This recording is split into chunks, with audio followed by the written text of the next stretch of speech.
Gênesis capítulo 3, versículo 9 diz assim: E chamou o Senhor Deus a Adão e disse-lhe: onde estás?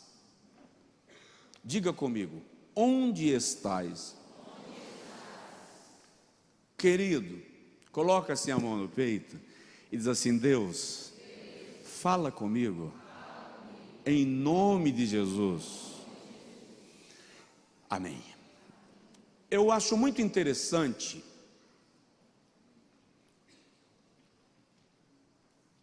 a forma de Deus dialogar. Acho muito interessante, nem sempre engraçado, quando eu elaboro toda uma argumentação para Deus. E acredite, eu costumo fazer isso. Organizo toda uma argumentação para Deus. Eu praticamente desenvolvo uma tese para convencer a Deus do que eu acredito e quero defender e quero que Ele concorde para Ele realizar. E o incrível é que Ele me dá esse direito. Ele diz assim: mostra-me as tuas razões para que te possa justificar. Então Deus está dizendo: constrói o teu raciocínio, me diga o que você quer e justifica. Então eu elaboro todo um argumento para Deus e chego para Ele e digo assim: Senhor, por esta razão, e aí eu vou construindo todo o argumento com Deus. Quando eu termino de falar 30 minutos da minha argumentação, Deus, com uma pergunta, desmonta toda a minha tese. Eu acho isso muito interessante. Por exemplo, outro dia eu fiquei aproximadamente um ano e meio estudando um assunto da Bíblia para entender. Não é que eu esgotei a questão, mas eu consegui levantar algumas questões importantes para compreender o que Deus pensa daquele assunto na Bíblia. E eu não vou tocar nele agora, porque eu não vou poder tratar dele, então deixa a curiosidade guardada na gaveta para o tempo certo. Quando eu terminei, eu li pelo menos uns 20 livros, exclusivamente sobre o assunto, buscando conceitos, estudos e tratados de diversos pensadores. Quando consegui concluir o raciocínio e entendi, dentro daquilo que a minha limitação permitiu, eu disse para Deus: não tem cabimento, isso não tem sentido, não tem lógica isso aqui. Não tem como pregar esse negócio, porque simplesmente não se aplica.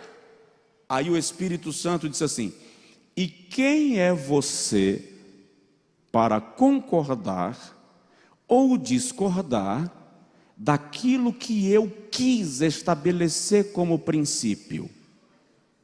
Desmontou. Um ano e meio de estudo, a minha opinião conclusiva, e Deus diz: quem és tu? Acabou. Se o irmão folhear a Bíblia Sagrada, vai perceber que Deus sempre trabalha com perguntas. Por que que ele chega para Adão e pergunta no jardim: onde estás? Não sabia Deus onde Adão estava? O Deus onisciente não sabia que Adão estava se escondendo dele?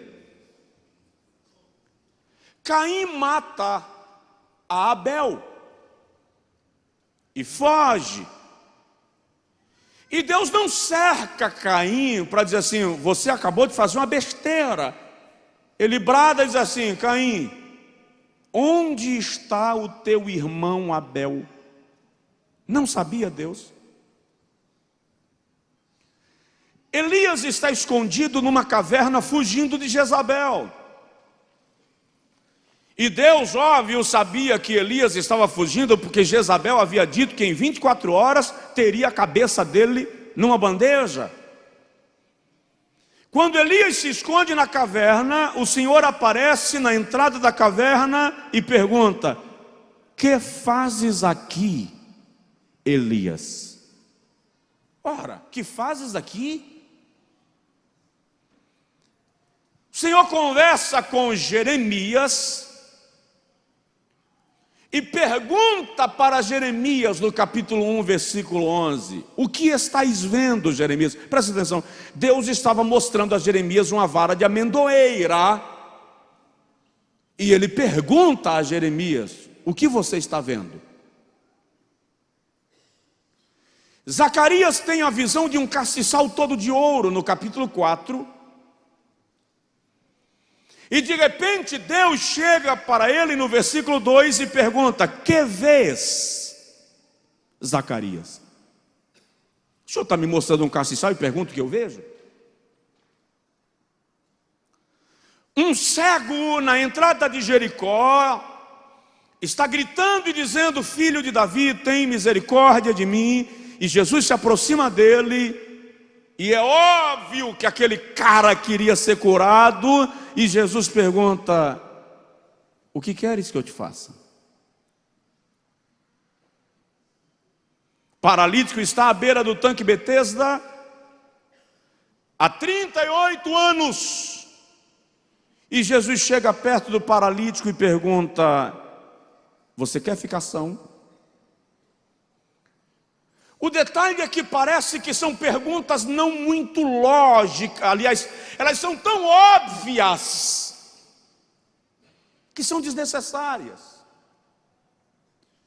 Só que, analisando estas indagações de Deus a esses homens, nós vamos perceber que Deus tem pelo menos 3 propósitos quando Ele nos faz perguntas. O Senhor tem pelo menos 3 propósitos quando Ele nos faz perguntas. Primeiro, Ele quer que você se veja. O Senhor quer chamar a nossa atenção para o ponto onde estamos, para o lugar onde nos encontramos. Ele quer chamar a nossa atenção para uma visão panorâmica da nossa vida. Segunda razão pela qual Deus faz perguntas: a primeira é porque Ele quer que você se veja. A segunda é porque Ele quer que você o veja. Eu já tive uma visão panorâmica da minha vida, então, onde Deus está nesse ponto da minha vida? E Deus quer que eu perceba onde eu o tenho colocado na minha vida, porque muitas vezes eu estou tão envolvido com as coisas que não me pergunto se Deus está comigo nas coisas que eu estou envolvido. Então Ele quer que eu o veja, que eu perceba em que lugar Ele está da minha vida, naquele contexto, naquela situação que eu estou vivenciando. E aí, quando Deus me pergunta e eu me vejo, e eu o vejo, então Ele começa a me confrontar. E a confrontação de Deus é muito extraordinária, porque Ele consegue te confrontar sem te humilhar. Ele consegue te confrontar sem te ofender. A santidade de Deus consegue revelar a nós os nossos pecados sem que nós nos sintamos rejeitados. Então Ele gera uma confrontação. Eu não te disse para você não comer do fruto? Eu não já tinha te avisado? Isso é uma confrontação. Olha o que Ele faz com Elias. Elias, quando o Senhor pergunta: que fazes aqui? Elias responde: morreram todos os teus profetas e só eu restei. O Senhor disse: não, eu mantive 7.000 joelhos que não se dobraram. Você está enganado. Deus está confrontando Elias, mas a confrontação de Deus gera transformação, gera conversão, mas não gera o desconforto da humilhação, porque Deus não humilha, Deus não ofende, Deus não expõe. Ele trata, Ele cura, Ele restaura, Ele muda, Ele trabalha, Ele glorifica o seu nome no tratamento que opera em nossa vida.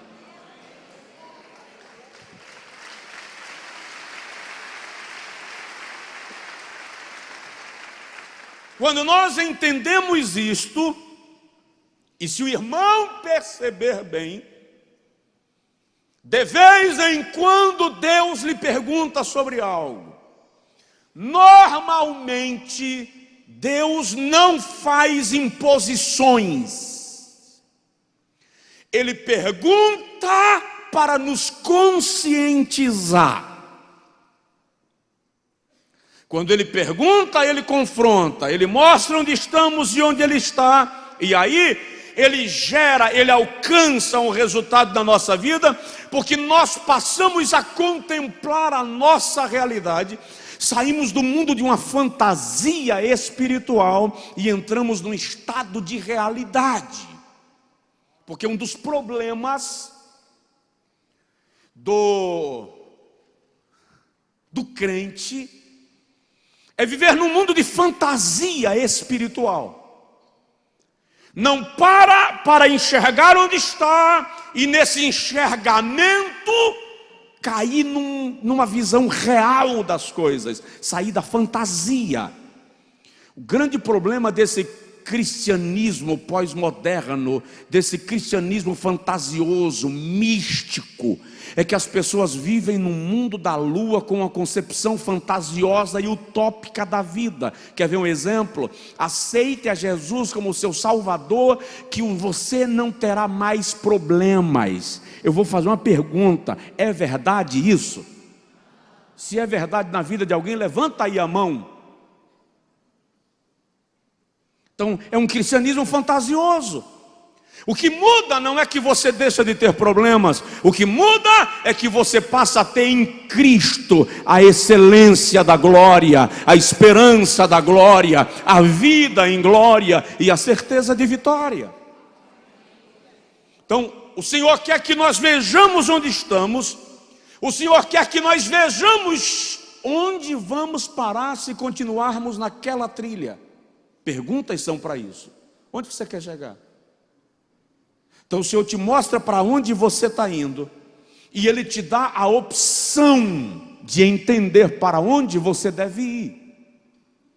Então eu vou fazer 6 perguntas ou 7, muito rapidamente, e entenda essas perguntas como se Deus agora estivesse no jardim, olhando para você e perguntando a primeira coisa: a quem você está ouvindo? A quem você está ouvindo? Pergunte aí para a pessoa que está do seu lado: a quem você está ouvindo? Quem são as pessoas que você consulta para tomar decisões? Qual é o perfil de pessoas que você indaga quando precisa de aconselhamento? Qual é o nível espiritual da pessoa que te mentoreia espiritualmente? Aquele fulano que foi na tua casa só para falar, qual é o perfil desta pessoa que frequenta a tua casa, teu carro, teu escritório, para falar? A quem você está ouvindo? De vez em quando alguém chega: pastor, vou te contar uma coisa, mas não me pergunte quem foi, não me conta. Porque para eu acreditar no que você vai me dizer, a fonte é importante. Não me basta ser verdade, é preciso que a motivação seja honesta. Porque uma verdade movida por uma motivação desonesta fica comprometida. Então, a quem você está ouvindo? Jeová chegou e disse: de toda árvore do jardim poderás comer, mas da árvore do conhecimento do bem e do mal dela não comerás, porque no dia que dela comerdes certamente morrerás. Quem disse isso? Quem disse isso? Deus. Aí o diabo chega e diz: é porque Deus sabe que no dia que você comer, você será semelhante a ele. Aí o camarada vai lá e come. A pergunta é: que vale mais para mim e para você? Aquilo que Deus me disse, ou a proposta que o diabo está me fazendo?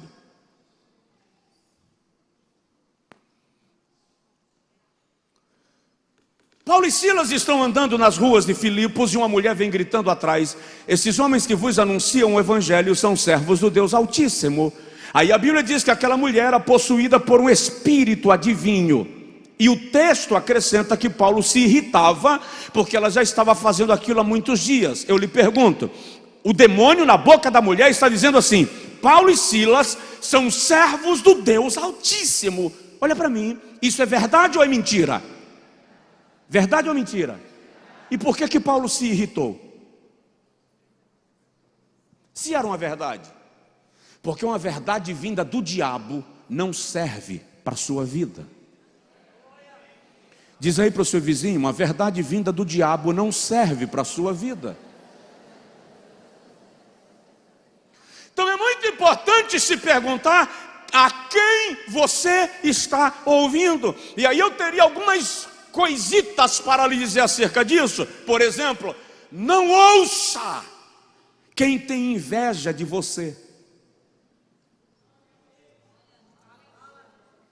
Não peça conselhos para quem tem inveja de você, porque esse alguém vai te aconselhar de uma forma que você perca aquilo que você tem, para que ele tenha posse ou a oportunidade. Detalhe, invejar literalmente não é querer o que você tem.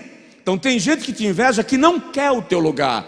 Tem gente que te inveja que simplesmente não quer que você esteja naquele lugar. Então ouvir o diabo é o pior negócio, porque presta atenção nisso, Satanás tem inveja de você. Como assim, pastor? O diabo tem inveja de você. Por quê? Porque você pode ser salvo, ele não. Porque ele foi criado na terra e jogado no inferno. Você foi criado na terra e será levado para o céu.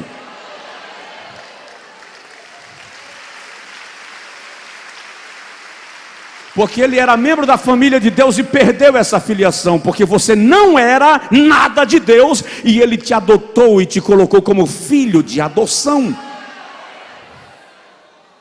Então, para de ouvir quem tem inveja de você. Não ouça quem não reconhece o princípio de autoridade. Porque quem não reconhece o princípio de autoridade não aprendeu lei de protocolo, o princípio de honra e a lei do respeito. Não ouça. Não ouça quem questiona o caráter de Deus em relação às suas promessas para contigo.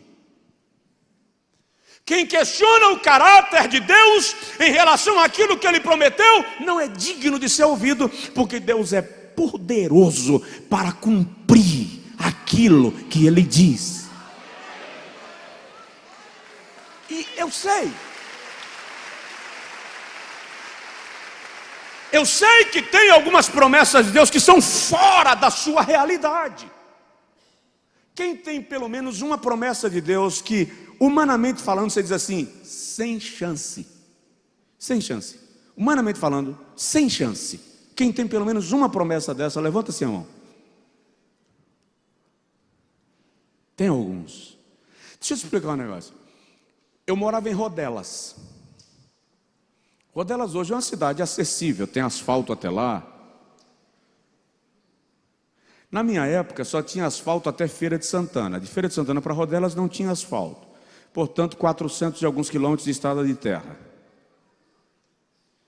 Só tinha um ônibus por semana da capital para Rodelas. O cara só ia em Rodelas se tivesse compromisso. A barragem de Paulo Afonso fez com que as águas do São Francisco destruíssem a cidade velha, e a cidade nova estava em construção, portanto não tinha calçamento, pavimentação nenhuma, não tinha rede de esgoto, as casas não eram rebocadas, tinha umas ratazanas na casa que a gente morava, que dava para fazer churrasco.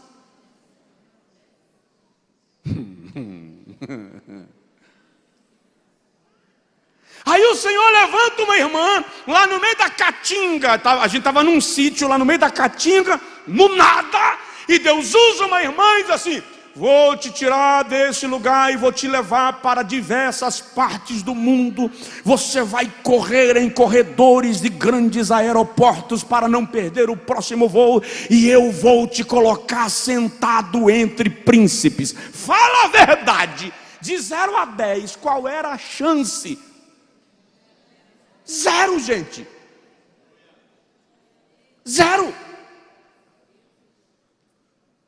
De repente, aspas, uns anos depois, eu estou no Rio Centro, Rio de Janeiro, sentado na tribuna da Convenção Internacional da Adonep para ser o pregador da noite.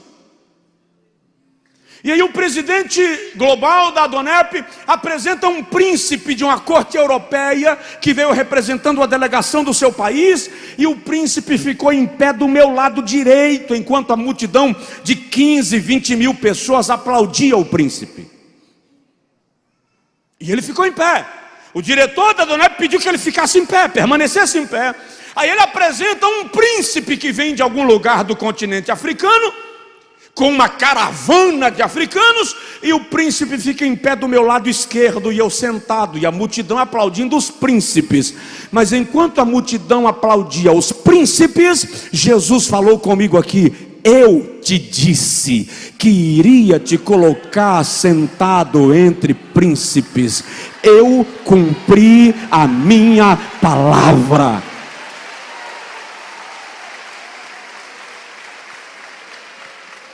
Então presta atenção, eu disse algo aqui, acho que foi domingo, eu vou repetir. Você tem que ficar com aquilo que Deus te disse. E qualquer mensagem de revelação profética, visão que o Senhor der para alguém, vem para consolidar o que Ele te disse, vem para fortalecer o que Ele te disse, vem para confirmar o que Ele te disse. E no dia que alguém me traz uma revelação ou profecia que Deus ainda não me disse, eu vou para a oração na mesma noite, coloco diante dele e digo para ele: o Senhor não tem que me falar primeiro, eu sei disso, mas me faz entender se isso procede do céu. Pergunta para o teu vizinho de novo: a quem você está ouvindo?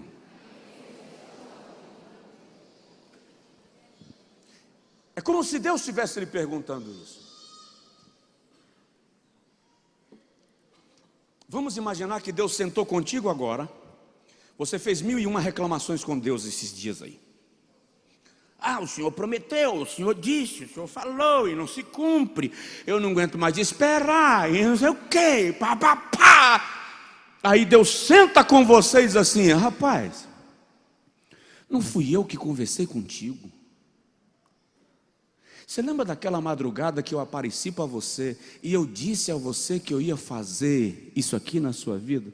Você lembra daquele dia que você estava vindo de Salvador, dirigindo, e eu sentei no banco do teu carro, do teu lado, e comecei a conversar com você? Você estava vindo bem devagar porque estava chovendo muito, e eu te fiz uma promessa, e você fica ouvindo vozes e vozes que te confundem. Quem é pai e mãe sabe o que é isso? Você senta com seu filho e mostra para o teu filho: rapaz, eu não já te falei, eu não já conversei contigo, eu não já te ensinei? Deus muitas vezes senta com a gente assim para dizer: para de prestar atenção nos ruídos, para de prestar atenção nos ventos do lado de fora, para de prestar atenção nos acontecimentos externos, porque eles vêm para te confundir. Mas mantenha o foco, mantenha a visão, deixa o teu coração naquilo que eu te disse.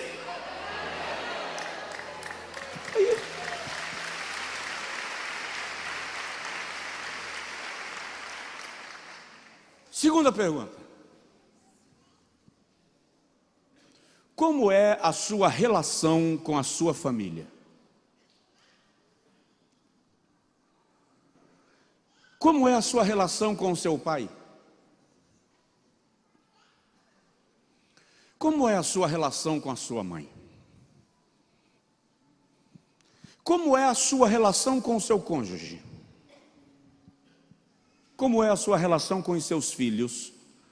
Imagine Deus agora sentado no sofá da sua casa e perguntando assim: como está a sua família? E o chique disso tudo é que para Deus não adianta mentir, porque Deus não compra fachada, Deus não compra imagem. Como é que está a sua relação com seu filho? Como é que está a sua relação com o seu cônjuge? Estou de mal do meu pai. Sou inimigo da minha mãe. De vez em quando eu trato com pais, e na maioria dos casos não são eles quem me procuram, são os filhos. Pastor, eu não consigo me relacionar com meu pai.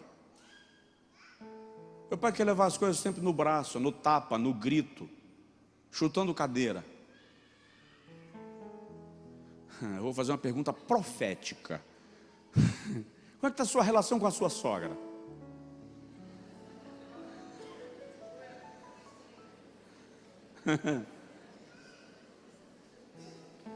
E eu já disse aqui uma certa feita que sogra não tem problema com genro. Pode analisar. Quando existe problema entre sogra e genro é porque ou o cara é muito ruim, ou ela é um trem para o arcanjo resolver. Regra geral não tem. Por quê? Porque a sogra olha para o genro e recebe como filho. A mesma sogra olha para a nora e recebe como concorrente. É normal a sogra chegar na casa da nora e dizer assim: vou passar a roupa de meu filho porque ele gosta com o vinco no meio da perna.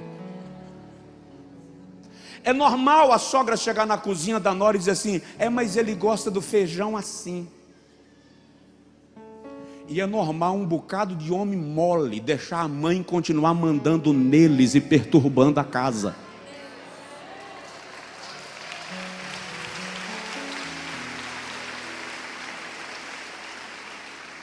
Quando você consegue honrar sua mãe, abençoar sua mãe, cuidar de sua mãe, proteger sua mãe, sem que ela seja a maestrina da sua casa. É isso que te digo, terra. Como está a sua relação com os seus pais? Com os seus filhos?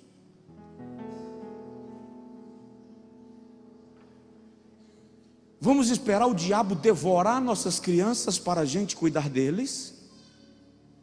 Vou fazer uma pergunta. Você sabe o que seu filho vê na televisão? Você sabe o que o seu filho vê no Netflix? Qual é a série que ele está assistindo? Você sabe quais são os grupos de WhatsApp que o seu filho faz parte? Ah, pastor, privacidade, meu filho, sob minha tutela, a casa caiu. Nananina não.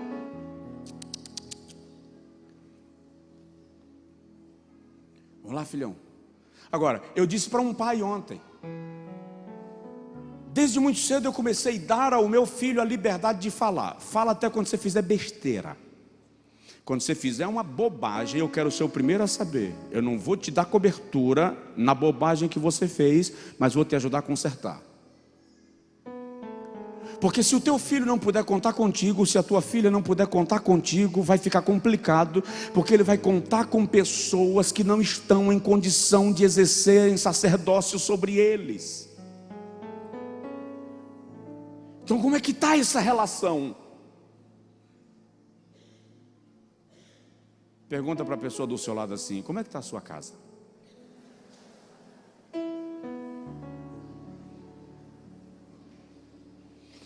Terceira pergunta, deixa eu agilizar para a gente não passar do horário.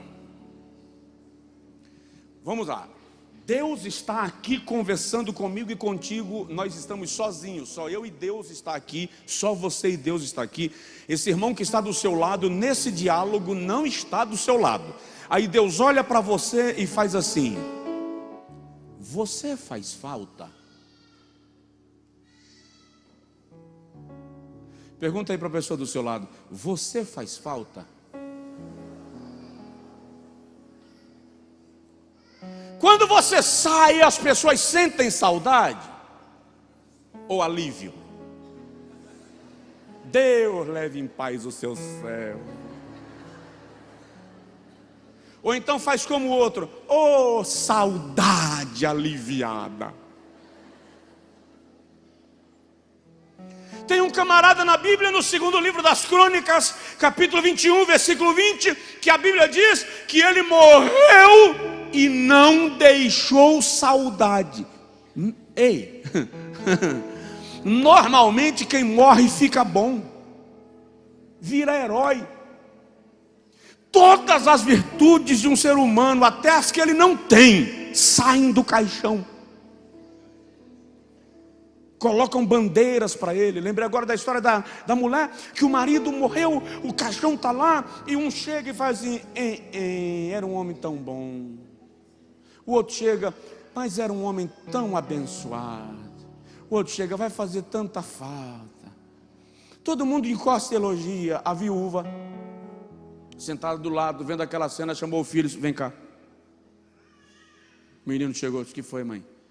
Vê se é teu pai que está naquele caixão mesmo.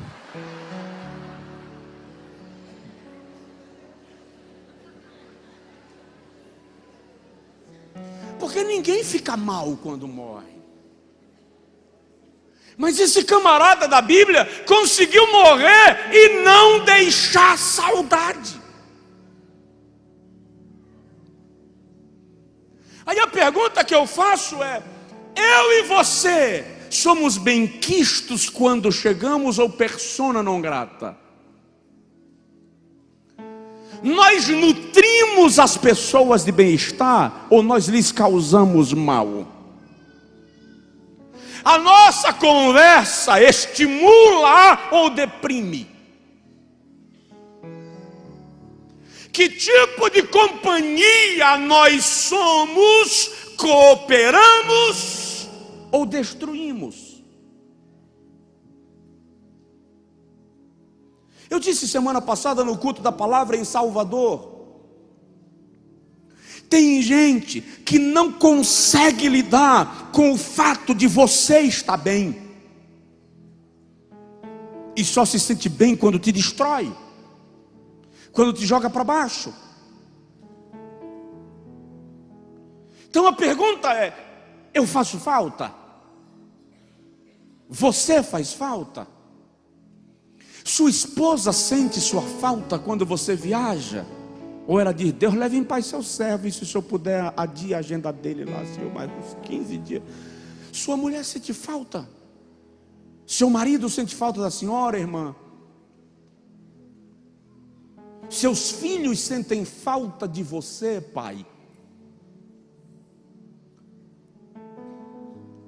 Ou é aquela chegada que os meninos saem tudo, desapareceu?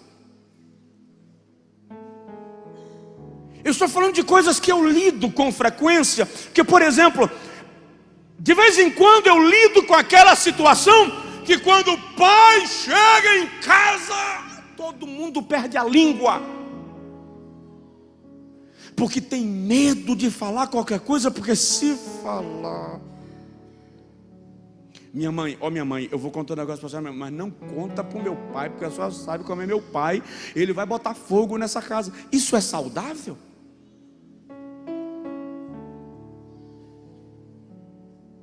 Isso é bom?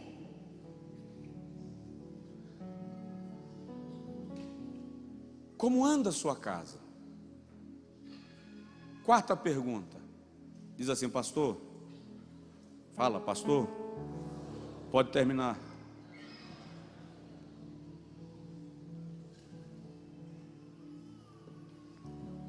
Quem pode te falar a verdade, além de Deus e do teu espelho? Porque tem gente que diz assim: só aceito essa repreensão se vier da boca de Deus. E se Deus estiver usando a boca de alguém para nos alertar?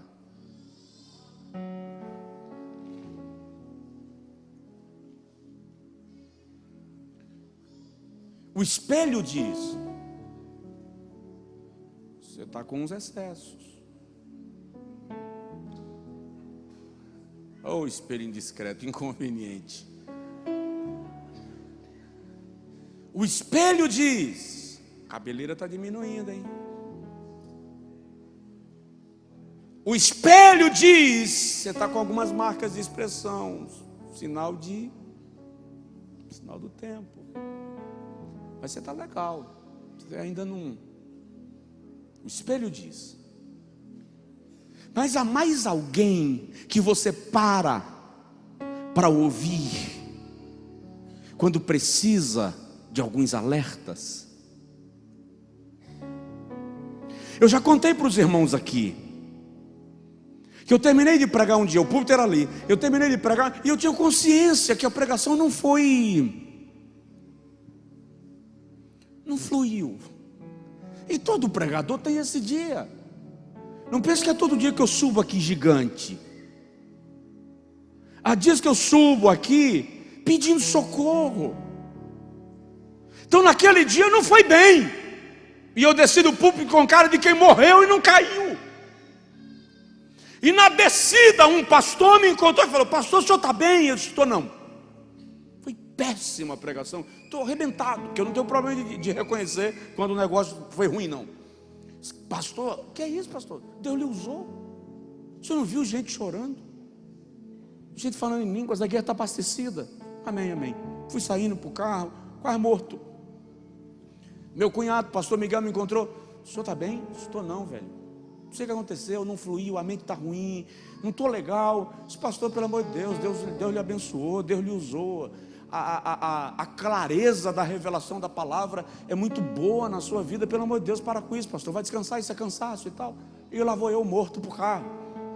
Chegando no carro, um diácono me encontra: meu pastor, o senhor está bem? Estou não, irmão, hoje não funcionou, não estou legal. Não, meu pastor, pelo amor de Deus, eu falei em línguas, eu fui renovado, a unção desceu e tal. Entrei no carro, Jones entrou. Quando ele sentou no carro, ele fez assim: o senhor está bem? Eu estou não. Não preguei legal hoje. Ele fez: não pregou mesmo não. Disse: obrigado por acabar de me levantar. Mas alguém precisa ter a condição de te mostrar quando o seu destino é perigoso. Alguém tem que lhe dizer que tem alface grudada no dente. Alguém tem que te dizer que você esqueceu de limpar o bigode depois de comer mocotó.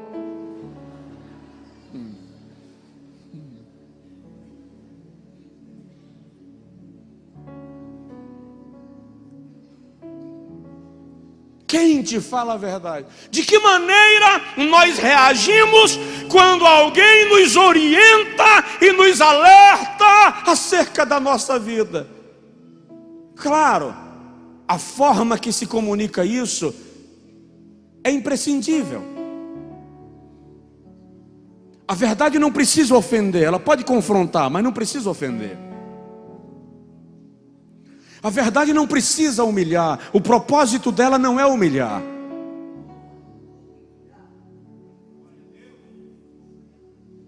Eu trabalhei com um jovem quando eu era líder de jovens, e ele me causava um problemão. Por quê? Porque ele era perfeito demais, santo demais, certo demais. Pastor, não entendi.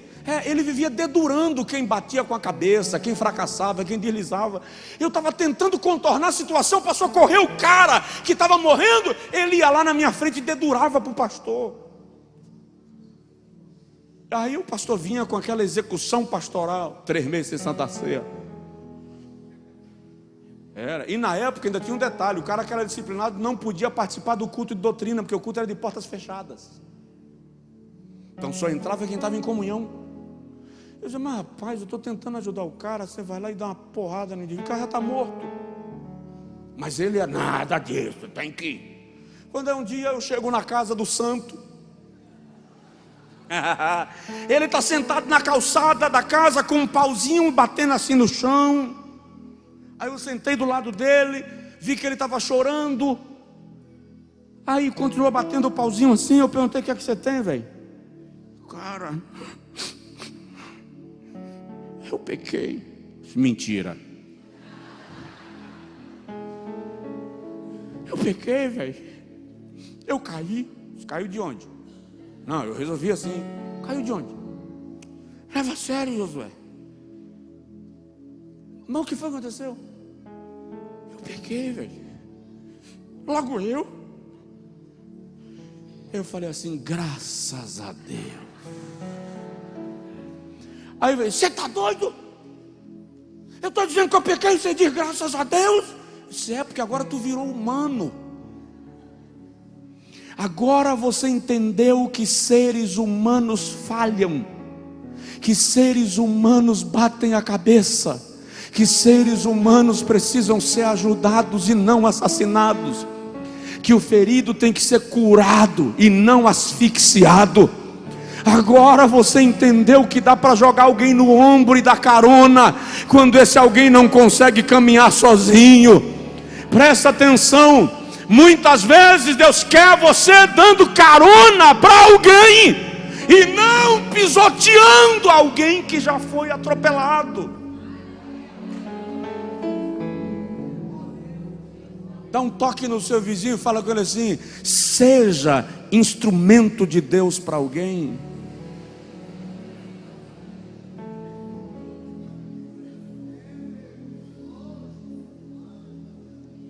Vamos terminar. Quinta pergunta. Essa pergunta é braba porque eu vou entrar na sua casa agora. Pergunte aí para o seu vizinho: você se cuida? Fala sério, fala sério, fala sério. Quanto tempo tem esse desodorante?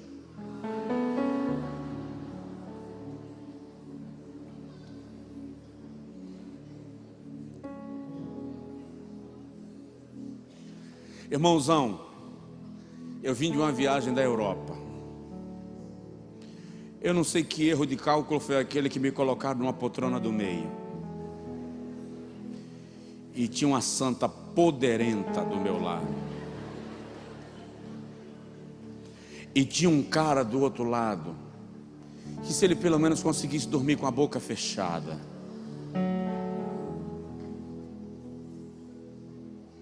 Rapaz, quando eu virava para cá, o inimigo pelejava. Quando eu virava para o outro lado, o adversário dizia: te cerquei.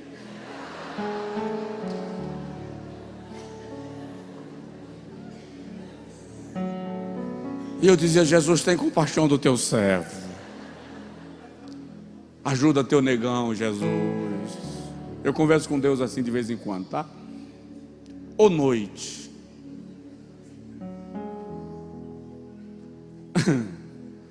Você se cuida?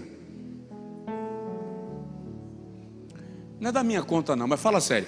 Como volta a sua mala da viagem? Volta arrumadinha ou volta um caos? A cueca limpa vem junto com a cueca suja?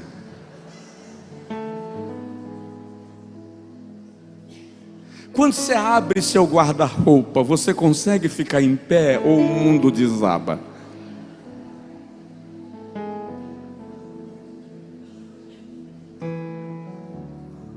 Se você fizer assim no cabelo, o único desastre é que ele fica assanhado, ou um bocado de anjinho minúsculo saiu voando. Aqueles anjinhos do couro cabeludo que não foram tratados com um shampoo anti-caspas. Tem gente que coçou a cabeça. É incrível, o subconsciente como ele te provoca.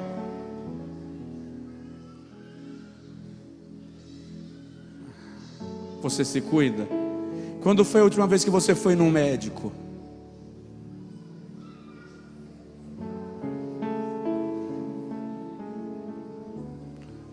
Eu posso abrir o verbo com toda educação e reconhecendo todo o limite ético. Eu atendi um casal de outro estado. Eles vieram porque ela estava ficando com distúrbio, ela estava azoada.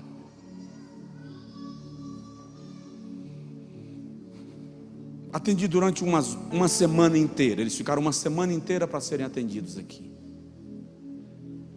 Só que ele não me deixava conversar com ela sozinho, nem que o anjo mandasse. Aí um dia eu falei com ele: sai da sala, vou conversar com sua mulher. Ah, pastor, mas não. Quer ajuda? Quero, não preciso. Sai da sala. Mas pastor, nós não temos segredo nenhum. Tem não, pastor, que a gente conta tudo um pouco. Nada disso. Estou em coisa que estou perguntando, sua mulher não está respondendo, e a sua presença. Dá licença. Ele olhou para ela com aquele olhar de metralhadora, como se dissesse: abre a boca. E quando chega em casa, quando ele saiu, eu falei com ela: fala, minha irmã. Ah, pastor, abre a boca e fala, e joga. Fica tranquilo que aqui tem isolamento acústico. E o pastor ouve e sepulta. Acabou a festa. Só fica sabendo Jesus. Não tem conversa, não vem para cá me perguntar: pastor, o que fulano lhe disse no gabinete? Vigia, irmão. A irmã contou. Para que contou? Quando ela contou, eu disse: sai da sala, minha irmã. Agora ele entra. Ele entrou, eu abri o banheiro da minha sala e disse: desce a roupa. Pastor, o senhor de 60. Não, meu, desce. Meu irmão, eu quero te ajudar. Mas para te ajudar, você tem que me falar. Ela já me falou, irmão, eu só quero é ver para confirmar.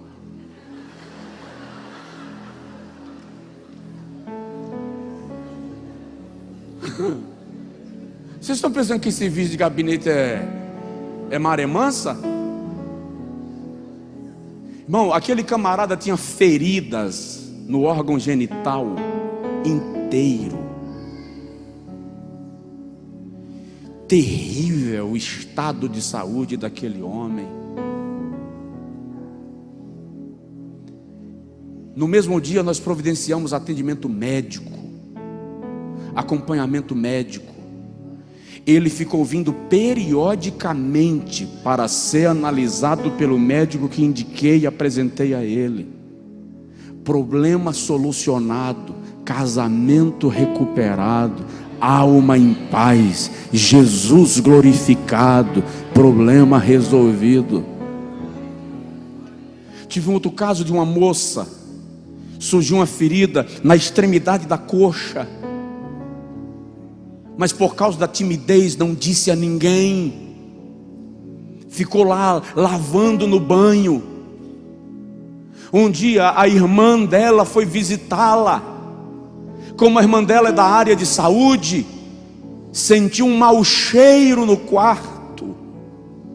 Quando foi averiguar, a ferida já tinha devorado metade da genitália da moça. Era um câncer já em estado terminal. Ela faleceu em menos de 60 dias.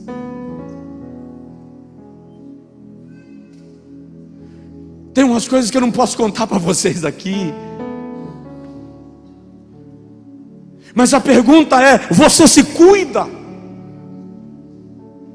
Alguém diz assim: homem não aguenta sentir dor, quando a dor está vindo na esquina já está desesperado. Fato. Quando minha cabeça diz que vai doer, eu ligo para o médico.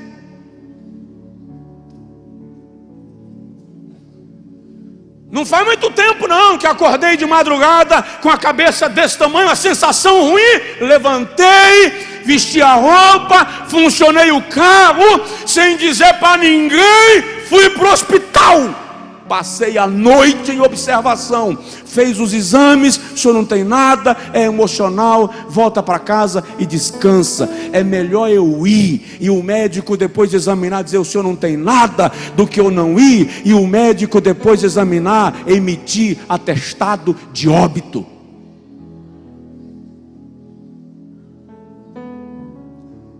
Tem crente que pensa que é anjo. Se cuide. Vai numa academia, caminha, acha Acha uma pista de Cooper, vai na Getúlio, vai na Maria Quitéria, caminha.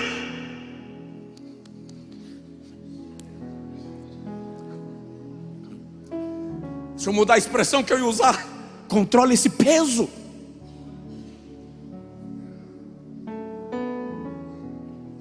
Se cuide. Senão o anjo vai dizer assim: Pai do céu, assim ó, eu não estou querendo levar ele para o senhor agora não, mas ele está doido para ir. Cara, um dia desses, num lugar por aí, num congresso, serviram cuscuz depois do culto, com mocotó depois do culto, buchada.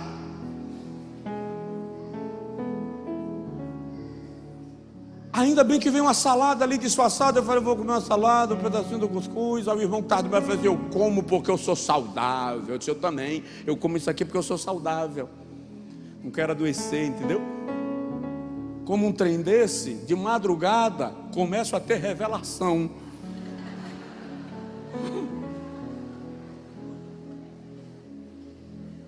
É melhor eu parar, né, irmão? Pergunta aí para o seu vizinho, você se cuida? Imagina Deus perguntando isso para você: de que maneira você está tratando o templo? Imagina Deus perguntando isso a você: de que maneira você está tratando o templo?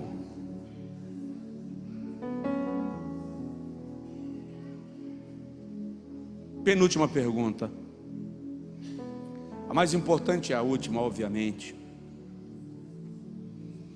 Você inspira outras pessoas dentro e fora da sua casa? Você sabia que as nossas crianças e adolescentes são motivados por inspiração? Eles criam referenciais. A pergunta é: teu filho olha para você e diz assim, quero ser como meu pai? Tua filha olha para a mãe e diz assim, eu quero casar com um homem igual ao meu pai?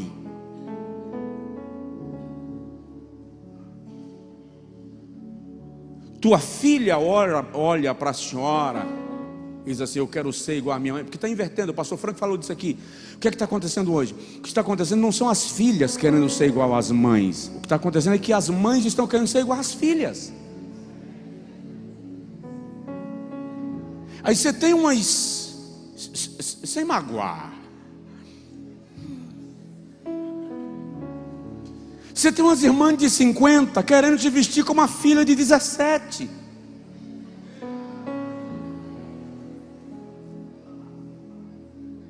E ainda olha para a filha e faz assim, e aí, miga?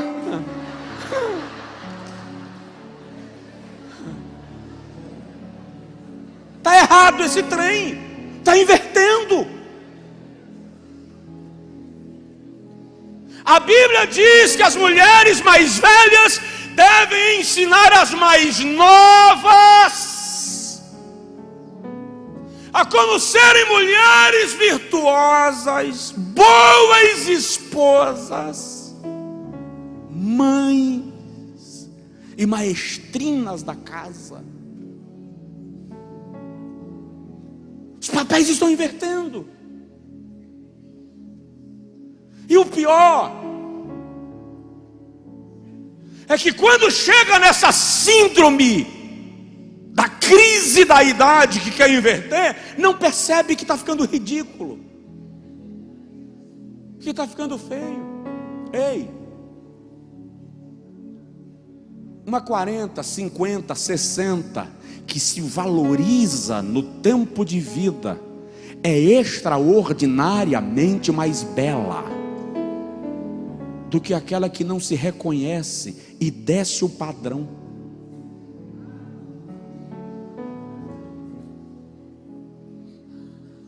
E olha, eu já passei por uns perrengues na vida. Já passei por uns perrengues na vida. E hoje, brincadeira que eu vou dizer isso. Hoje eu sou um coroa de 43. Meu filho me liga e fala assim: e aí, coroa? Mas quem já viu a minha cara com 20, com 30, sabe que eu não preciso lamentar pelos meus 40. Pelo contrário, eu tenho que dizer assim: Deus está me ajudando. Deus está me ajudando. Bom, eu era tão magro, mas tão magro. Quem lembra dessa fase dos 56 quilos? Que um dia teve uma ventania na cidade que eu morava. Isso aqui é sério. E o vento derrubou casas e muros, arrancou árvore do chão. Quando eu cheguei no culto à noite, eu falei assim: meus irmãos, e eu falava meio fanhoso, eu não sei onde é que eu achava aquela voz, pastor Paulo, meus irmãos. Se acontecer outra ventania dessa aí, os irmãos veem um paletó passar voando, segura que eu vou dentro.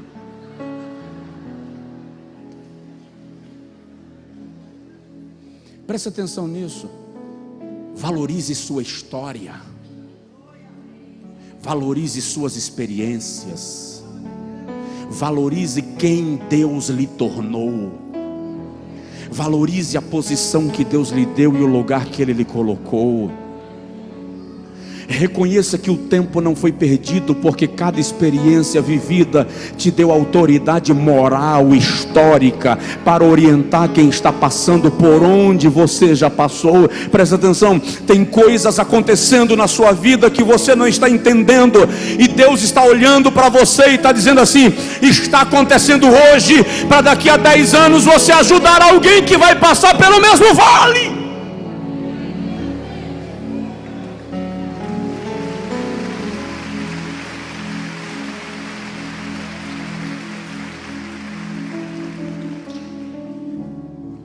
Termino. A última pergunta que Deus fará para mim e para você agora é: o que você está disposto a fazer só para me agradar? Ninguém vai ver. Se você não fizer, ninguém vai saber. Se você fizer, ninguém vai saber. Ninguém vai te aplaudir, você não vai ganhar prêmio, mas o meu coração vai ficar feliz com o seu gesto de adoração a mim. Então a pergunta é: o que você estaria disposto a fazer só para agradar a Deus? Pergunta: quem estava no Moriá com Abraão? Além de Isaac, alguém viu? Alguém estava lá? O que tornou Abraão o pai da fé em Moriá? O fato de que Deus, pelo seu perfeito amor, está disposto a nos proteger dos nossos erros, mas Ele não deixa os nossos atos virtuosos escondidos. Ele mesmo cuida de fazê-los conhecidos no seu tempo. Abraão foi a Moriá sozinho, e ele fez todo aquele processo sozinho, só para agradar a Deus. E se Sara estivesse lá,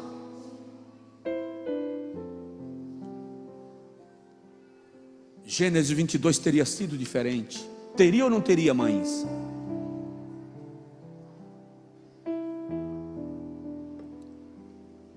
Quem viu Jó louvar nas perdas?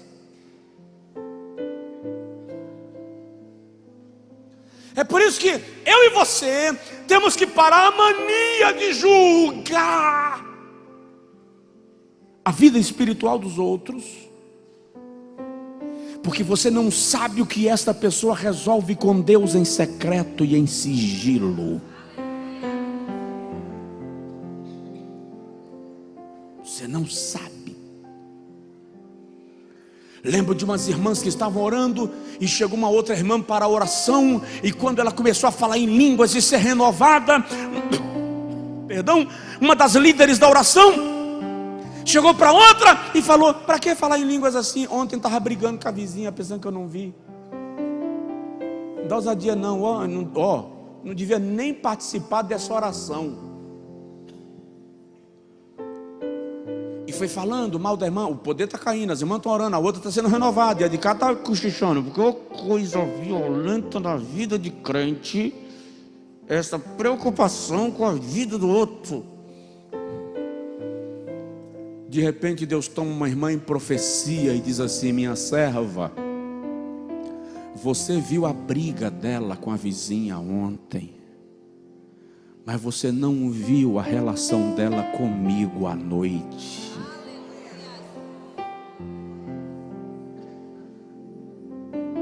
Então, o que você está disposto a fazer só para agradar a Deus? Ninguém vai te aplaudir. E talvez, se alguém souber, até te censure. Mas Deus vai olhar para você e vai dizer assim: gostei. Às vezes a gente não entende porque Deus abençoa certas pessoas na nossa frente, e a nossa pitada de ciúme humano diz assim: por que Deus atendeu fulano? Por que Deus usa fulano? Por que Deus faz isso com fulano? E por que Deus não faz comigo? Às vezes você não entende que está na relação secreta. Aquela pessoa está obedecendo Deus em coisas que ninguém viu. Ela está mergulhando em Deus em momentos que ninguém acompanhou. Tem gente que nem pode chorar na sala, no quarto ou na cozinha, então aproveita o banho e chora com o banho. E não pense que as lágrimas se perdem na água do chuveiro, porque Deus sabe separar uma da outra. Então o segredo de algumas pessoas está em obedecer a Deus quando ninguém está vendo. Está em aceitar ir para Moriá quando ninguém iria. O segredo muitas vezes está em aceitar enfrentar Golias, não pelo status que o rei ofereceu, mas porque ele não pode ficar blasfemando do nome do meu Deus. O segredo muitas vezes está em estar na prisão como Paulo, na masmorra gelada, ninguém viu. Mas você pega a caneta e a pena e começa a cantar e a dizer: regozijai-vos sempre no Senhor. Preso, outra vez digo-vos, regozijai-vos. Então eu vou orar contigo agora, mas ouve Deus te perguntando: meu filho, minha filha, o que você estaria disposto a fazer só para me agradar? Não precisa ficar em pé, pode ficar sentado. Faça agora uma oração de entrega. Faça agora uma oração de entrega. Diga para Deus, com as suas palavras, é claro, como você quiser dizer: eu não sei o que o Senhor quer de mim, ou eu sei o que o Senhor quer de mim, e eu entrego, eu me rendo, eu me rasgo, eu me ofereço.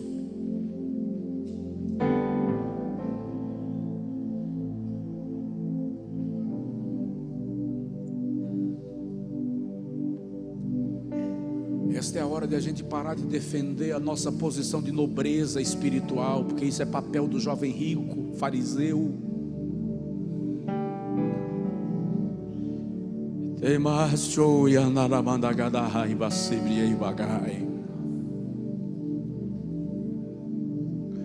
Esta é a hora de a gente parar de olhar para os pecados dos outros, como Isaías fazia. Olhar para dentro e dizer a Deus: eu me dou, Eu te dou o que o Senhor quiser, eu me disponho no teu altar.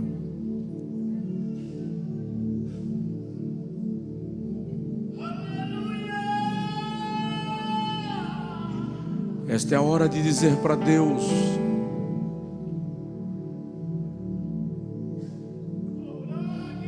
eu te louvo, ainda que não vejam eu te louvando. Porque é muito fácil fazer para Deus aquilo que eu gostaria de fazer. A questão é quando Deus me pede algo que eu não gostaria.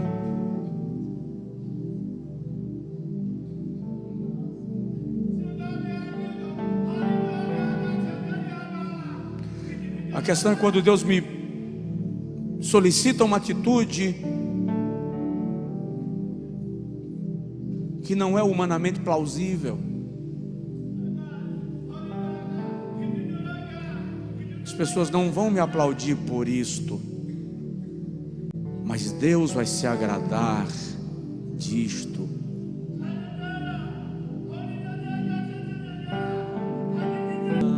Deus, nós sabemos que o Senhor não nos faz perguntas porque não sabe a resposta. Na verdade, o Senhor quer nos despertar para as respostas. O Senhor quer abrir a nossa visão para o que Tu queres de nós, para a nossa realidade. E nesta noite, Senhor, Tu sabes que nós temos total dificuldade de entrega prática.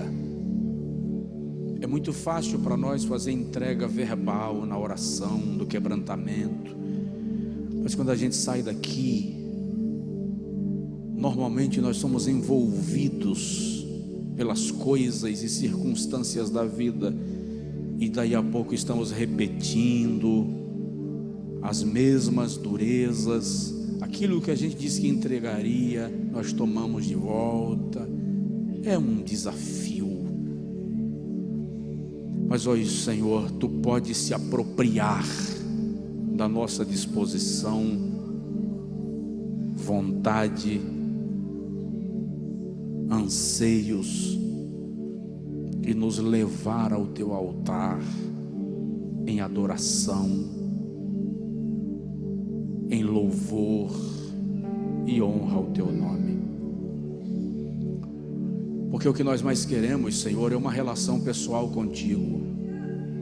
Apesar de todas estas coisas, conquistas, de alguma forma nos satisfazerem, a única coisa que preenche de fato nossa alma é a Tua presença, é o Teu Espírito.